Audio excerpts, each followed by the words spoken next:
We are going to talk about strengthening your core to offset pain in your low back, because most of us know how to recruit our back muscles, but we kind of suck at recruiting our core muscles. So first things first, just come lay down on your back on a flat surface. I'm going to tuck my shirt in so that you can see stuff. If you have a small ball, your kid might have a little ball. I like mine a little deflated. You're just trying to find something with a little squish to it. I'm actually going to deflate mine a little bit more. Cool. So when you're laying down with your knees bent and your head flat, I want you to take your hands and you're going to make them into a little bit of a triangle. So your fingertips come right above your private parts, kind of on your pubic bone, and the heel of your hand is touching on that front part of your hip bone. So already you can kind of feel, do you have your fingertips a little bit higher than the heels of your hands, or is it the opposite direction? What we're trying to find is a place where your pubic bone and your hip bones are relatively level with each other, or pretty flat, but you still have the natural curve of your low back. We're not trying to smush it down into the mat. I just want you to take a second, think about not using your legs for this, and you're gonna tip that pubic bone towards your face and then towards your feet. You might notice that this isn't a huge tip, and that's because I'm using my core to do it, not my low back and not my legs. If you're pushing with your legs, you usually wind up with these super clenched butt cheeks to do it. Not the goal. So I just want you to take 5 going forward and back, whatever that looks like for you. And then we're gonna move the hips and they're gonna go down towards the floor on each side, but it's a very small movement. If anything, my hip is moving like 1/8 to 1/4 of an inch. So my pubic bone and my hip bones are flat, and you're just gonna tip from side to side. It's gonna feel weird as hell, because this is not a way most of us move unless you're in a Shakira music video. Just take a couple to each side. From there, I want you to try to make a circle. So you're gonna bring your pubic bone towards your face. You're gonna drop onto that right hip. Pubic bone goes towards the feet and then towards the left side. Take 4 more circles and keep breathing. If it helps, you can always place this ball between your thighs so that you're able to be aware of if you're trying to push with your legs to get there. It also just kind of helps keep them in alignment. Once you've done 5 one direction, we got to go back the other direction. Everything gets done both directions, both legs, blah, blah, blah, up in Pilates land. So we're tipping the pelvis. It's coming towards the right, towards my face, towards the left, and back down. It's small. Do 5 of these total.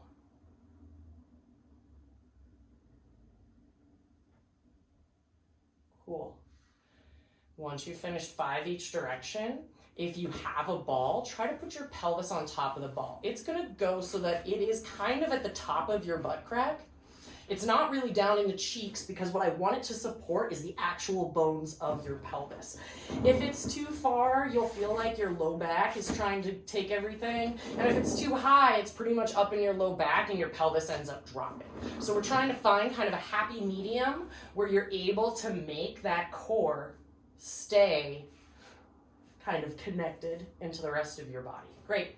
From here, you can, if you want, repeat the tipping both directions, or from side to side. And it just gives you more feedback about how much you're moving when you're on top of a ball. If you do the sides to sides, you should probably do 5 circles each direction. I'm gonna skip over that for now, because we're gonna talk about strengthening your core while you're on top of this ball. If this is uncomfortable for you, it's hurting your back, don't do it. Plain and simple. So I'm gonna adjust my ball just a hair lower for me.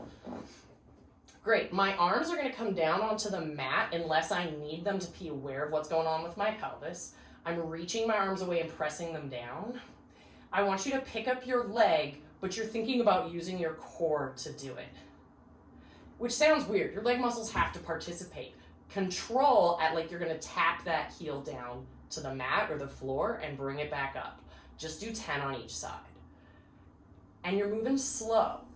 If you can't get your heel all the way down and keep your pelvis level, it doesn't need to come all the way down. We're just trying to control the pelvis while we're moving an appendage. That's all. Great. I've done 5 on this side. I'm going to put this foot down. You have to do it on the other side. So you find your neutral. You kind of have to use these core muscles. And if possible, I want you to feel like you're pulling them in versus pushing them out. Yep. And then you're just going to pick up the other leg into kind of a tabletop position. So you're 90 degrees at the hip, 90 degrees at the knee, and we're just going to tap the heel down. And I am weaker on this side, so you might notice my pelvis tip a little bit. All bodies are just a fucking work in progress, man. All right. So we're going to shoot for 10, but I'm going to do 5, trying to keep that pelvis nice and level. And you'll feel that the other leg has to be used for some amount of stability. You're pushing it down into the mat. Great. Maybe from here, we could come into a march. So we're just alternating legs. One leg comes up, it comes all the way down. You're keeping the neutral pelvis. The other leg comes up. I am going to do 5 on each side, but if you would like to do 10, it would probably be advantageous. And I'm moving slow, right? But you only move as slow as works for your body. This is harder when I move slower than when I move fast. When I move fast, I use a lot of momentum. This should be 4. Still breathing. Check in with your neck. If your neck is trying to do all the work, you might need a little pillow underneath your head or like a rolled up towel, and that's fine. No biggie. Cool. Take a second. Relax with those legs down. And then we're going to come into something else. I want you to bring your right leg up into tabletop, keeping that pelvis nice and neutral. So remember, I'm thinking my pubic bone and my hip bones are trying to stay level with each other. We're going to reach the leg away and pull it back in. You'll notice the further away your leg goes, the harder it is to stay stable. You're trying to feel long. If you press your hands down into the mat, either pinky side down or palm down, it's just a little bit easier to brace through your shoulders. Yep. And I'm reaching through the heel and through the crown of my head like I'm trying to get taller. Yep. And 4. And 5. Great. Can I keep this leg straight or straightish? If you have tight hamstrings, just bend your knee a little bit. But what we're going for is a lift and lower from the hip joint. So if your knee is bent, that's fine. I want you to think about the actual bone of your thigh is what's making the movement. So if your knee's bent, it would kind of look like this. Whereas if your leg is straight, it'll end up looking more kind of maybe like this. Remember, work with what your body's into today. If your leg doesn't like to straighten, just bend the knee. This is my 5th one. I'm going to put this leg down. I'm going to do the same thing on the other side because if I turn off this video, I will not remember to do it. So, all right, I've got my leg up. Same thing. I'm just going to reach away. And this leg has to participate to help keep me stable. You're starting maybe to feel some things going on in your side body. 2, 3. If it's too much on your low back, you can always push the leg up higher versus pushing it out further. Great. I have to now do those 5 leg lifts. So if they are straight leg lifts, we're just trying to move from the hip joint so that my low back isn't trying to make up for the space of how high I think I should lift my leg. And if your knee is bent, you're just moving from the hip joint. The foot is kind of irrelevant if the knee is bent. That's all. And 5. Great. If you'd like to add some challenge, your hands are going to be down. I like to do thumbs up because it makes it easier for me to open my chest and kind of feel like my shoulders and my neck are trying to take on all the work. I'm going to bring one leg up into tabletop. I'm going to concentrate on keeping my neutral pelvis. Bring the other leg up into tabletop. It's a lot harder when your feet aren't touching anything.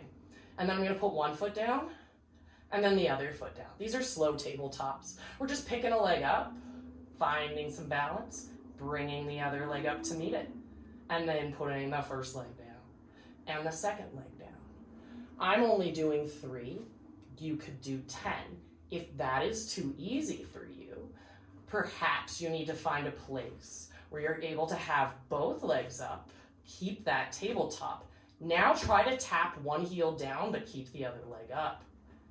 And again, it doesn't have to go all the way to the mat. You are just moving from the hip joint. My knee is kind of staying the same throughout. Ooh, see, that's what happens. It's a little harder. Great. I'm going to put one leg down and the other leg down. Great. Pick up your bum, take the ball out from underneath it, and just try to roll your spine down. Like I'm going to put down one vertebra at a time, and then my pelvis feels really heavy when I'm down on the mat, and it feels quite nice-ish. I mean, as nice as it's going to feel, right? So from here, your feet are about as wide as where your hip bone fits into that socket, or sorry, where the leg bone fits into your hip socket. All right, so what if you peeled up into a baby shoulder bridge? So we're starting by using the core muscles to pick up that pubic bone and then lay it back down. Maybe I find a little pressure down into my feet to start to lift my pelvis, and then I roll it back down. We're going small and slow. It's more work that way, that's all. I'm trying to keep my legs actively engaged so they're squeezing and pushing down, but not 100% of my effort. Maybe we come up to the point as if you were going to lift all of your pants up off of the floor, and then you're gonna roll it back down. Yep. Start rolling up. Maybe you come halfway up. The knees are trying to point away from you, and this is all about using your back body and your front body. So I am actively engaging my core right now to help me control as I lay it all the way back down.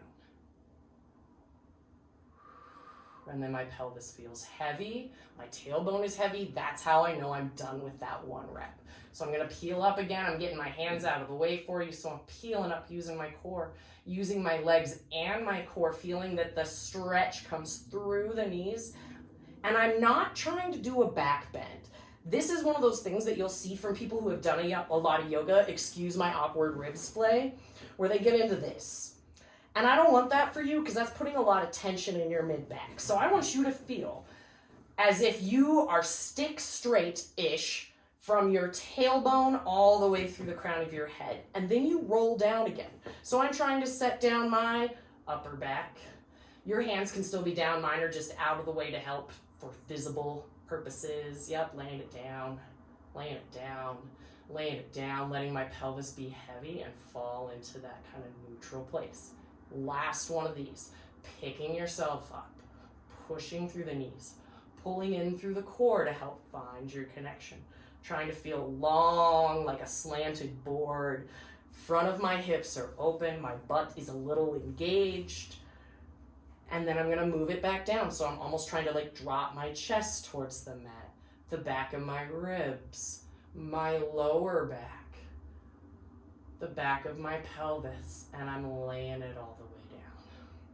Cool, let's take a little stretch. You're gonna shoot for 5 of those. That's a lot of work if you're moving slow and controlled. Right now, I want you to bring your feet together and your knees together. We're gonna take a twist. My goal for you is that it's not painful. So we're gonna drop the knees and the feet will just stack right on top of each other. And my face is kind of staying up towards the ceiling and my shoulders are trying to stay down on the mat. Great, and I'm gonna squeeze through the legs to engage through my core to help bring my legs up through the center. And I'm doing the same thing the other direction. The only reason I urge you to stack your feet is it makes it so that the twist kind of moves up your back a bit and you wind up with more twist in your mid-back than just in your very low spine. Also nice for your pelvis to kind of stay in alignment. Yep, I'm just gonna go for 5 each direction. If you would like to add some twist, you can always turn your face the opposite direction of your knees. And I'm letting the legs come down as much or as little feels good. If you can't go very far, an option here is to grab a cushion off of your couch and just kind of put one on each side of your knees so that you're able to relax into it. Relax is a relative term here, but I just want you to feel some twist without feeling like you're trying to push yourself into a position. Cool. Just switching sides. I'm gonna face away from my knees, through the center.